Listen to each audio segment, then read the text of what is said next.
Hello, my whole food plant-based friends. This is your plant-powered pianist, Gustavo Tolosa, and today I'm making the dump and bake Mexican rice casserole. And this comes from the Forks Over Knives magazine, but I assume it's on their website as well.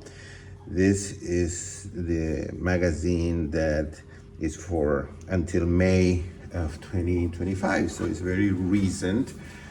And I love casseroles, and I like how fast it seems to be, to make. So let's get started.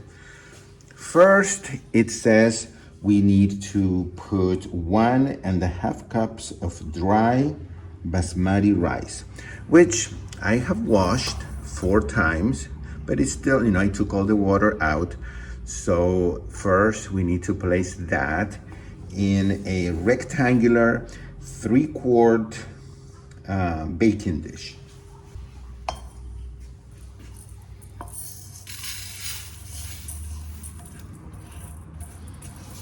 Okay, very good. If by any chance you're watching this on my YouTube channel, please give it a thumbs up, leave me a comment, share it.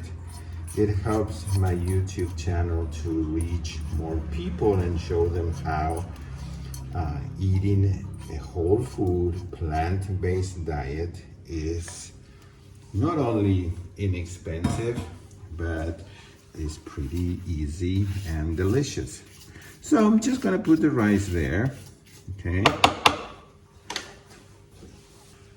All right, next is 2 cans, 14.5 ounce cans, no salt added, diced tomatoes, undrained. Well, I like to use as much as possible stuff that I make. So I got some ripe tomatoes, I steamed them, I peeled them, then chopped them, and this is the 2 cups that you're gonna see here. This is the 2 cans. Now 2 cans will equal 3 cups. So remember that. Each can is 1.5 cups. Next ingredient is half of a small head green cabbage, coarsely shredded, and that equals 3.5 cups. Here is the cabbage, 3.5 cups. Don't worry, we will mix this in just a minute. All right, so thank you for subscribing to my channel and giving this video a thumbs up, leaving me a message, a comment, sharing this video.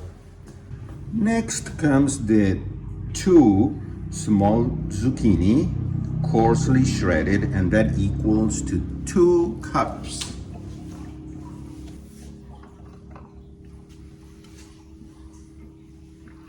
Let's make room for the zucchini.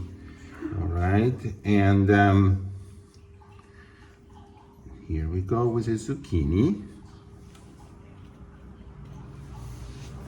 All right, so now comes the 1 medium white onion. I don't know why they asked for white, but I went ahead and chopped it, and it's supposed to be 1 cup. So here is the white onion chopped.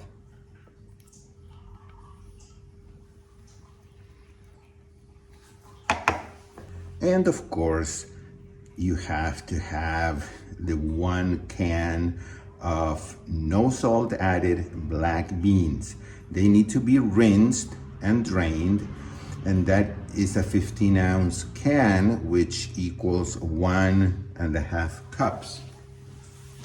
And like I said earlier, I like to, whenever possible, to make my own beans. So I make them. I made them last night and there they are. And the seasoning, of course. The seasoning is 1 package of fajita seasoning. I tried to find a 1 ounce package. This was 1.1, so it's okay, but it's already fajita seasoning. So I'm going to sprinkle it like that. If you don't have any, you can look up on the internet how to make fajita mix, and it'll tell you. It is easy. So, but you know, for convenience sake, you can buy it already made. And you can also find fajita mix that is salt-free. I'm going to try to put the link so in case you want to purchase it. Make sure you look in the description area below the video for the recipe and the link, okay? And now we will add 2 cups of water.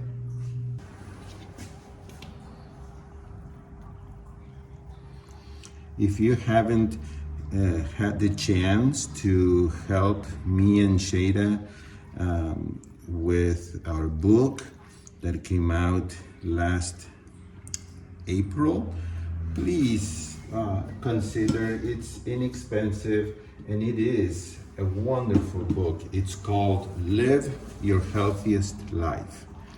I'm going to combine it as well as I can here. You might consider, you know, I don't know, I might consider, now that I see this is what they say to do. But I would have probably put everything in a big bowl so that it would be easier to mix, and then put all of it here in this baking dish. But that's not how it is explained in the recipe, so I'm following exactly. We can always learn from, you know, every time we make something, how to make it faster or more convenient. So I would have said, place everything in a big bowl, combine it, and then place the mixture in the baking dish. But it's okay, no big deal. We won't stress about anything here. So I was saying to consider helping us with the book. You can purchase it from Amazon, and please leave us a comment. We have wonderful comments and reviews, and Chef AJ wrote the foreword, and we have just about every plant-based doctor who wrote a really good review that is printed at the beginning of the book. The book tells the story of Shada with a Persian background, and my story coming from Argentina, and how we have lived our lives in the United States, and how we share recipes. We tell you the story. While we tell you the story, we are also including recipes from our families, recipes from many generations back. And so there are recipes, Persian recipes, Argentine recipes, Italian, Spanish, German, American. So it's truly an international book. Okay, I'm going to put the link for you to get it. And when you get it, make sure you send an email so you can get your bonus PDF. And the email is listed also here below in the description area of this video. Okay, so that's it. That's the best we could do to combine everything. It says to season it lightly with sea salt. I am discovering a lot of really interesting information about salt and types of salt that have challenged my belief on salt. But I am not going to add any salt because I still believe that it's better to add salt if you add salt or a salt substitute after it's cooked. Okay, so it says to place this in the oven, which is preheated at 350 degrees Fahrenheit, and it says to cover it tightly with foil. I am going to do that because the foil is not going to be touching the food. Otherwise, I never use foil that touches the food. Okay, so let's do that. Okay, let's cover it as tightly as possible and go ahead and place it in the oven. It's going to go in the oven for an hour and a half or until it's bubbling in the middle and the rice obviously is cooked. It needs to be soft. So here we go in the oven. Very good. 35 minutes have gone by and we're going to peek. That is hot. Okay, so the main thing here is that the rice is cooked, obviously, because everything else I'm sure is cooked and the beans were cooked. So let me just try a little bit. Yes, it is cooked.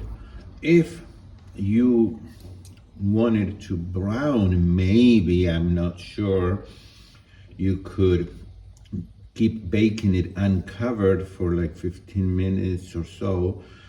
But I'm just going to now leave it open like this to cool down because it is very hot. And then I will plate it and I will try it for you. All right, so I plated it here with what the magazine says, with some ripe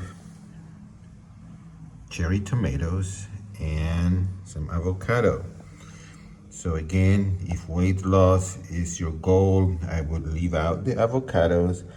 I allow myself from time to time to have some, so I'm going to leave it there. If you're going to use a little bit of salt, go ahead and add it now, because you will use very little since it's going to be on the surface of the food. So I'm going to go ahead and try this. That looks and smells really good. Okay, so it's ready to try it, and I haven't tried it yet, so this is going to be my real reaction. Okay, so here we go. One bite by itself.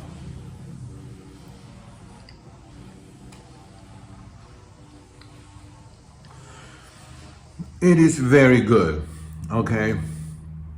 It really is. I think it needs more of the fajita mix. So definitely you can add more of that, or any other Mexican style mix. You could even, I would consider having salsa with this, or since I love cilantro, I know that not everybody does, but I would chop cilantro, fresh cilantro on it. Now I'm going to have a bite with a cherry tomato.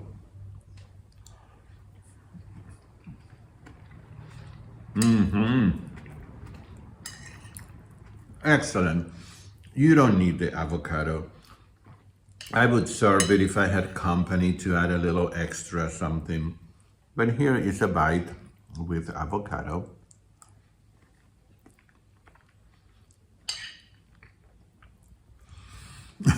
What can we say? The avocado adds that little extra fat that our brain says, I love it. Okay, so it's up to you. Every time I eat this now for lunch or dinner or for tomorrow, I'm not going to have it with avocado every time.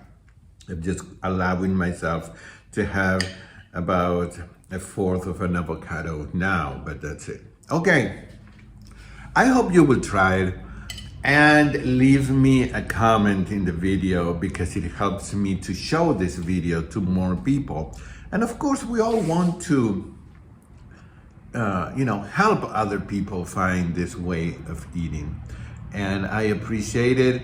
I'll see you in my next video and hopefully in my upcoming 7-day program, which starts on April 21st, 2025.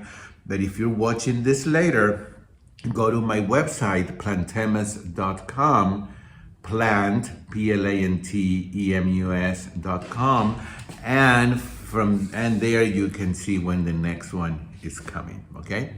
I'll see you later, bye-bye.